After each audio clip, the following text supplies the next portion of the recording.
সংগঠন লাল সবুজ উন্নয়ন সংঘ জাহাঙ্গীরনগর টিমের পক্ষ থেকে আমরা গত 9 ফেব্রুয়ারি থেকে শুরু করে আজ 17 ফেব্রুয়ারি পর্যন্ত আমরা প্রায় 10 দিনের একটি পরিষ্কার পরিচ্ছন্ন ক্যাম্পাস ক্লিনিং কর্মসূচি চালিয়েছি এবং এই ক্যাম্পাস ক্লিনিং প্রজেক্টের আজকে 9তম দিনে আমরা আজকে বিশ্ববিদ্যালয় ক্যাম্পাসের বিভিন্ন পয়েন্টে পরিষ্কার পরিচ্ছন্ন কর্মসূচি চালাবো।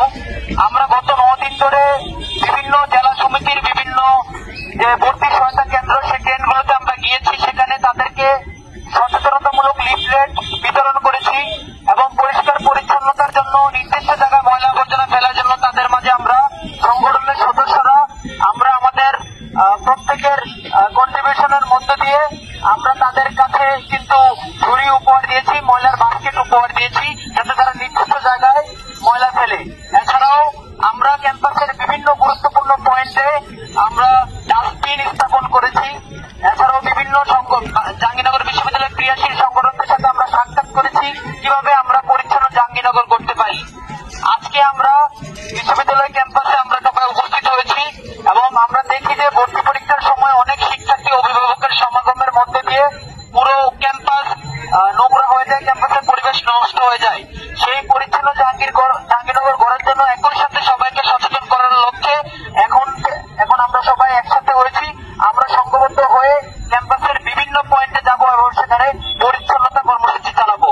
তাই আসুন আমরা সবাই একসাথে মিলে সবাই কাঁধে কাঁধ মিলিয়ে কাজ করি এবং আমরা দেখছি ভর্তি পরীক্ষায় কেউ বাইক সার্ভিস দিয়েছে, কেউ ভর্তি সহায়তার জন্য হেল্প করেছে, কেউ যানজট নিরসনে কাজ করেছে, কেউ বা জাহাঙ্গীরনগর বিশ্ববিদ্যালয়ের প্রাণ প্রকৃতি রক্ষার জন্য কাজ করেছে। কিন্তু ভালো কাজগুলোকে সবাই অবহেলা করে সবাই পরিত্যাগ করে ভালো কাজে মানুষ পাওয়া যায় না।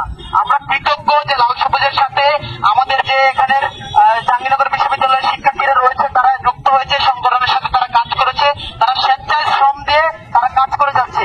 আপনারা জানেন লাল সবুজ বিভিন্ন ধরনের মানব সেবামূলক অ্যাক্টিভিটিস চালিয়ে যাচ্ছে। তাই আপনাদের প্রতি উদারত আহ্বান, জাহাঙ্গীরনগর বিশ্ববিদ্যালয়ের প্রাণ প্রকৃতি রক্ষার জন্য সবাই এগিয়ে আসুন, আমরা সবাই সচেতন হই। বিশ্ববিদ্যালয় প্রশাসনের যেমন দায় রয়েছে এই বিশ্ববিদ্যালয় পরিষ্কার পরিচ্ছন্ন রাখার, ঠিক তেমনি আমরা যারা শিক্ষার্থী রয়েছি আমাদেরও কিন্তু দায়বদ্ধতার জায়গা রয়েছে ক্যাম্পাস পরিষ্কার পরিচ্ছন্নতা রাখার।